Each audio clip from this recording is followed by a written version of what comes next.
Most people believe prison is about serving time, years behind bars, a sentence measured in numbers. But in the worst prisons in the United States, time is not the punishment. The punishment is what happens to the human mind and body while time passes. These are places where silence is weaponized, where isolation replaces rehabilitation, and where survival is never guaranteed. Places designed not to correct behavior but to erase it. And once someone is sentenced into these environments, leaving does not mean recovery. It means living with what the prison permanently takes away. The birth of extreme incarceration in America. The modern American prison system did not begin with supermax facilities. It evolved into them by the late 20th century. Rising crime rates and public fear pushed lawmakers toward harsher punishment models. The result was a new type of prison, one built not for rehabilitation, but for absolute control. These facilities prioritized isolation, surveillance, and restriction above all else. Human contact became a liability. Movement became a privilege. Silence became policy. The idea was simple: remove all stimuli, and behavior would follow. What actually followed was something far more dangerous. Adds Florence, the model of total isolation in Colorado sits the most secure prison in the United States. ADX Florence, often described as the federal government's final destination for inmates, ADX Florence represents the extreme end of incarceration. Inmates here are confined to single-person cells for up to 23 hours a day. The cells are made entirely of poured concrete. The bed is concrete. The desk is concrete. The stool is concrete. There are no windows facing the outside world. Only narrow slits positioned to prevent inmates from seeing anything identifiable. No landscape, no horizon, no movement. Meals are passed through a slot in the door. Recreation, when allowed, occurs alone in a small enclosure. Conversation with other inmates is nearly impossible. Former prison officials have described the facility as orderly and controlled. Psychologists describe it differently. Studies on prolonged solitary confinement have consistently shown severe psychological effects, including hallucinations, paranoia, emotional collapse, and long-term cognitive impairment. Inmates report losing the ability to track time. Days blend together, weeks disappear, years feel indistinguishable. Some inmates begin speaking to themselves simply to confirm they still can. Despite decades of criticism, ADX Florence remains operational, because in the American system, control often outweighs consequence. Angola Prison, where sentences never end. Another prison repeatedly cited as one of the harshest in the United States is Angola Prison in Louisiana. Officially known as the Louisiana State Penitentiary, Angola sits on land that was once a slave plantation, an origin that continues to shape its reputation. Angola houses over 5,000 inmates, the majority of whom are serving life sentences. For decades, it was known as one of the most violent prisons in the country. Stabbings were frequent, gangs controlled cell blocks. Correctional oversight was limited. At its worst, Angola was referred to as the bloodiest prison in America. Although reforms have reduced some violence, the fundamental reality remains unchanged. More than 70% of inmates at Angola will never be released. There is no countdown to freedom, no release date. The sentence is not time, it is permanence. Psychologists describe this environment as uniquely damaging. When the future no longer exists, behavior changes, risk increases, hope collapses. The prison becomes a closed system where survival replaces progress. When prisons lose control, not all of the worst prisons rely on isolation. Some rely on neglect. In facilities across the United States, overcrowding, understaffing, and underfunding have created environments where violence becomes inevitable. When guards are overwhelmed, power shifts, informal hierarchies emerge, gangs enforce rules, protection becomes transactional. In these prisons, violence is not an anomaly. It is structure. Official rules exist on paper, but real control happens elsewhere. This creates a constant state of threat. Sleep becomes fragmented. Trust disappears. Hypervigilance becomes necessary for survival. And once the brain adapts to this environment, it does not easily return to normal. The hidden cost of extreme confinement. The most dangerous aspect of America's worst prisons is not always visible. It is neurological. Extended exposure to extreme confinement alters the brain. Stress hormones remain elevated for months or years, regions associated with emotional regulation shrink. The ability to process social interaction deteriorates. Former inmates frequently report symptoms consistent with post-traumatic stress disorder, nightmares, anxiety, emotional numbness. Some struggle to function in public spaces. Others describe feeling more confined outside prison than inside it, because freedom requires skills prison environments actively destroy. Why these prisons continue to exist? If the damage is so well documented, why do these prisons remain open? The answer lies in distance. Most people will never see these facilities, never hear the daily routines, never witness the consequences. The populations inside are politically invisible. Public attention focuses on crimes, not conditions. And because the worst prisons house the most feared inmates, suffering is often seen as justified, until lawsuits emerge, until footage leaks, until reports become impossible to ignore. Even then, reform is slow, because transparency threatens systems built on secrecy. The real sentence in the worst prisons in America, the sentence is not the crime. It is what prolonged exposure to isolation, violence, and neglect does to a human being. Some never leave, some leave changed forever, and some leave physically free but mentally confined. And this is only the first layer, because there are prisons where isolation becomes endless, where medical care collapses, and where death is not an accident, but an expectation. Those places come next. In some prisons, violence is expected. In others, it is engineered. But the most dangerous prisons in America are often the ones where suffering happens quietly through neglect, isolation, and time. These are the places where survival is not about strength or reputation. It is about endurance. And many do not endure. When solitary confinement stops being temporary. Solitary confinement was originally introduced as a short-term disciplinary measure. In practice, it has become one of the most extreme punishments in the American prison system. Across federal and state facilities, thousands of inmates are held in isolation units for months, years, and in some cases decades. These units go by many names: special housing units, administrative segregation, restrictive housing. The label changes. The conditions do not. In isolation, inmates are confined to small cells for 20 to 24 hours a day. Human contact is minimal. Recreation occurs alone. Communication is restricted. Light is artificial. Sound is limited. Time loses structure. Medical experts have repeatedly warned that prolonged isolation causes serious psychological harm. The brain, deprived of stimulation, begins to malfunction. Hallucinations become common. Paranoia intensifies. Memory deteriorates. Inmates report hearing voices, seeing things that are not there, and losing the ability to concentrate. Some lose the ability to speak fluidly. Others lose the ability to feel emotion at all. Despite this, isolation remains one of the most widely used tools in American prisons, not because it works but because it is easy. Prisons where medical care fails. Another defining trait of the worst prisons is medical neglect. Incarceration removes autonomy. Inmates cannot choose doctors. They cannot seek second opinions. They cannot leave. When medical systems fail inside prison walls, the consequences are often fatal.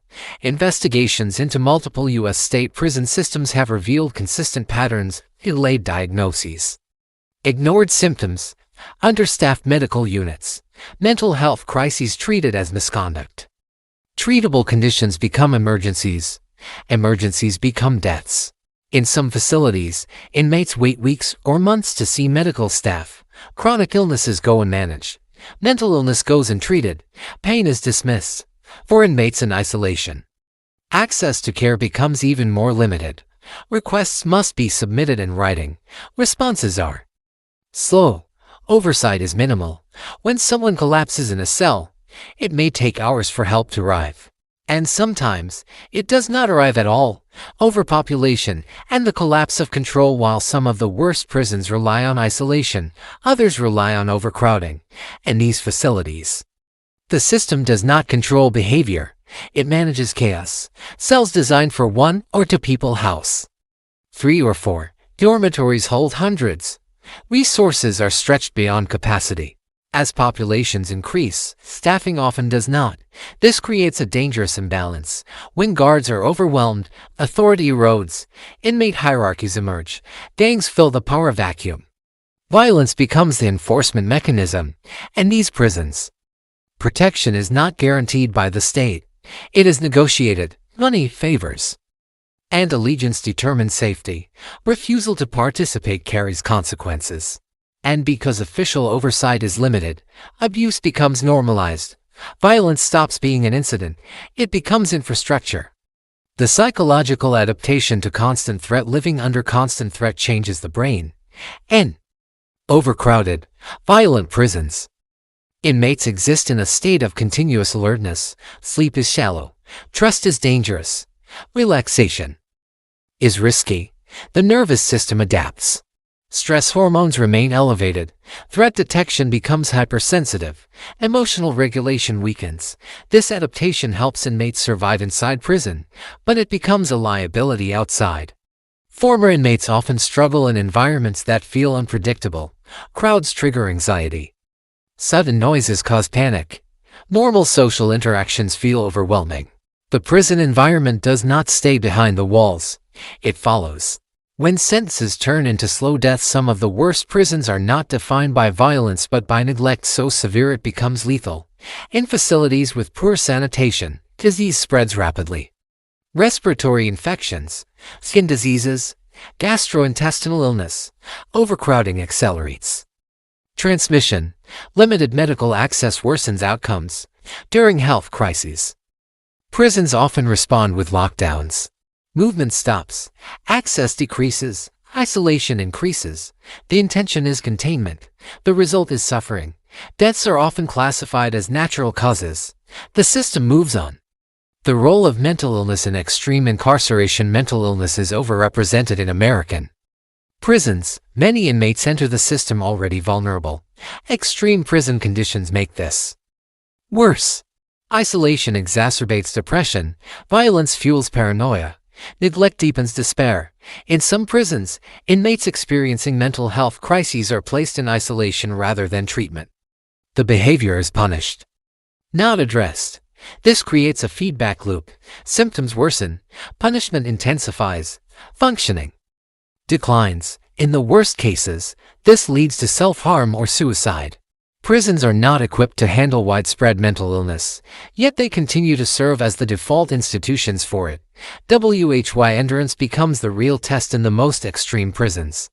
Survival is not about avoiding punishment. It is about enduring conditions that were never designed to be endured. Isolation that erodes identity. Violence that rewires perception. Neglect that shortens life. These environments strip away routine, autonomy, and meaning. Time becomes distorted. Days blur. Years collapse. The future becomes abstract. And when hope disappears, behavior changes. Not because people stop caring but because caring becomes dangerous. Why change remains slow? The damage caused by these prisons is well documented. So why do they continue? Because reform is expensive. Because transparency is inconvenient. Because the people affected have little voice. Public attention focuses on crime, not confinement. The conditions remain hidden behind walls, policies, and distance, until the consequences spill outward. Recidivism increases. Communities absorb the aftermath. The cycle repeats. The insane sentence in America's worst prisons. The sentence extends beyond incarceration. It reshapes the mind. It alters behavior. It follows people long after release. And for some, release never comes, because there are prisons where the sentence is not survival, it is death. And those prisons represent the final stage of extreme punishment. Some prisons are built for control. Some are built for punishment. But the most extreme prisons are built with a different assumption entirely. That the people inside will not survive long enough to matter. In these facilities, death is not an accident. It is an accepted outcome. Sometimes it arrives through execution. Sometimes through neglect. Sometimes through time itself. And in the American prison system, these places exist quietly, shielded from public view, normalized by policy, and defended as necessary. Death row as a living condition. Death row is not a moment. It is an environment. In the United States, inmates sentenced to death are typically housed in separate units, isolated from the general prison population. These units operate under stricter rules, tighter surveillance, and more severe confinement. Cells are small, movement is limited, human contact is restricted, and like other inmates, people on death row are not preparing for release. They are waiting, but the waiting has no clear end. Appeals can last decades. Execution dates are set, postponed, and reinstated. Legal outcomes remain uncertain for years. This creates a unique psychological condition. The future exists but only as a threat. Mental health professionals refer to this prolonged anticipation as anticipatory trauma. The mind prepares for death repeatedly, only to be forced back into survival mode when it does not occur. Over time, this cycle causes severe psychological deterioration. Depression deepens, anxiety becomes constant, cognitive function declines, and because death row inmates are often held in isolation, access to mental health care is limited. The environment accelerates decline. Prisons built around execution. Some American prisons are historically defined by execution. Facilities such as San Quentin State Prison in California became synonymous with death row due to the sheer number of condemned inmates housed there. Execution chambers are not abstract concepts in these prisons. They are physical structures, rooms with reinforced walls, specialized equipment, restricted access. Even in states where executions have been paused or delayed, the infrastructure remains intact. The presence of these chambers creates a constant psychological weight. Inmates live knowing that the mechanism of their death exists nearby. The system does not remove it, it preserves it. This preservation sends a clear message: the sentence is permanent, even if the timing is uncertain. When death row outlasts the body, one of the most disturbing realities of death row is time. Inmates sentenced in their 20s or 30s may remain incarcerated into old age. As they age, health declines, chronic illnesses develop, mobility decreases, cognitive impairment increases. Some inmates develop dementia, others lose the ability to understand legal proceedings or comprehend their own sentence. This raises profound ethical and legal questions. Can the state execute someone who no longer understands why they are being executed? Courts have grappled with this issue, often delaying execution until competence can be evaluated. In practice, this means some inmates remain on death row until they die of natural causes. The sentence is carried out indirectly. Medical neglect as a death sentence. In the most extreme prisons, death does not always come through execution. It comes through neglect. In facilities plagued by understaffing and underfunding, medical care becomes reactive rather than preventative. Symptoms are ignored. Requests are delayed. Mental health crises are dismissed. For inmates in restrictive housing or death row units, access to care is even more limited. Movement requires multiple approvals. Staff availability is inconsistent. Emergencies are not always recognized in time. Investigations into prison deaths have repeatedly revealed patterns of preventable loss and treated infections, ignored warning signs, delayed responses. Deaths are often categorized as natural causes. The system continues. Prisons where release is not expected beyond death row. Some American prisons function under an unspoken assumption: most people inside will never leave. Facilities housing large populations of inmates serving life without parole operate under this reality. There is no incentive for rehabilitation when release is impossible. Programs are limited. Education is minimal. Mental health services are strained. The environment becomes static. Days repeat endlessly. Goals disappear. Hope erodes. Psychologists note that hopelessness is one of the strongest predictors of self-harm and violence. When the future no longer exists, behavior changes, not because people stop caring but because caring becomes pointless. The normalization of death inside prison walls. In the worst prisons, death becomes routine. Inmates die from illness, from violence, from suicide. Each death generates paperwork, Reports are filed, causes are listed, life moves on. Because prisons are closed systems, the frequency of death rarely reaches public awareness. Families are notified, the public is not. This normalization creates a dangerous detachment. Death is no longer a failure of the system. It is an expected outcome. The effect on staff and institutions. Extreme prison environments do not only affect inmates, they affect staff. Correctional officers working in high isolation environments experience elevated levels of stress, depression, and burnout. Exposure to constant suffering erodes empathy. Decision-making becomes rigid. Compassion becomes risky. Emotional distance becomes necessary. This institutional hardening reinforces the system. Harsh environments produce harsh behavior, and the cycle continues.